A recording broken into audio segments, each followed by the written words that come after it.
Many beginner drummers are not making use of the bounce of the stick, nor controlling the drumsticks with their fingers as well as they might be.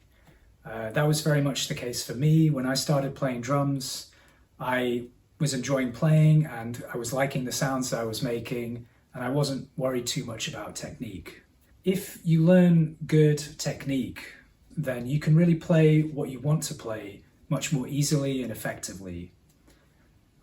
There are many different methods out there, different techniques described, but really it just comes down to a few simple things: how you're holding the drumstick and what you're doing with the different parts of your body involved. Your fingers, your wrists, your arms, and also good posture and breathing is important. So in this short video, we're going to look at the fundamentals of good hand technique while playing the drums, and I'll make a separate video on techniques for your feet at some other point. To make use of the way the drumstick bounces or rebounds off of the playing surface, you need to take the drumstick in your hand and form a fulcrum. Just like on a seesaw, the drumstick has a natural balance point. I guess on this stick it's about here. Because it's not a uniform shape, the balance point is not directly in the middle of the stick, but slightly off to one side. So that's the natural balance point, and some famous drummers have formed their fulcrums here. For example, if you look at some Led Zeppelin live footage, you'll see how high up the drumstick John Bonham was holding his sticks. Holding the stick in this way allows for plenty of natural bounce or rebound. Also, many other famous drummers, like for example Dennis Chambers, Carter Beauford, hold their drumsticks nearer the back or butt end of the stick. What I do, like many drummers, is I form a fulcrum slightly back from the natural balance point, and that allows me to use plenty of bounce while still having plenty of the stick's reach. As in, I can easily reach the different parts of the drums that I want to hit. You can form a fulcrum anywhere you like on the drumstick. Obviously, it doesn't make sense to form one too high up, because you'll be getting hardly any natural bounce, and you'll even be hitting yourself in the back of the arm with the drumstick.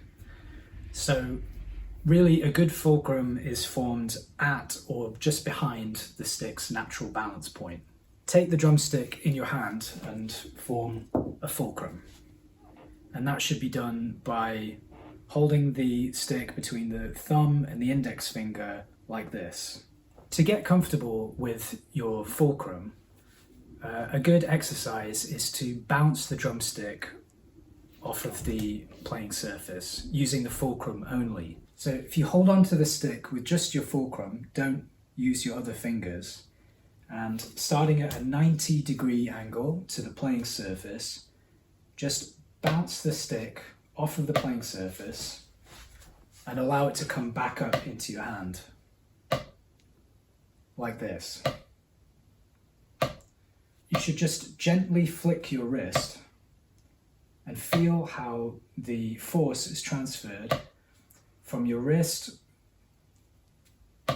down through the drumstick into the playing surface, back up into the drumstick, back up into your hand. If you get used to this motion, don't worry too much about the notes you're playing or playing it fast. You just want to practice bouncing the stick like this, using the fulcrum only. If you do this for a few minutes each day and get used to this motion, just like the way a beginner basketball player will start by learning to bounce the ball, good hand technique for playing the drums begins here. Once you're comfortable with this motion, and it might take several days, you can then try resting your fingers, your other three fingers, around the stick, and feel how this allows you more control. When you bounce the stick and it comes back into your hand, your fingers are there to help to catch it and to control it.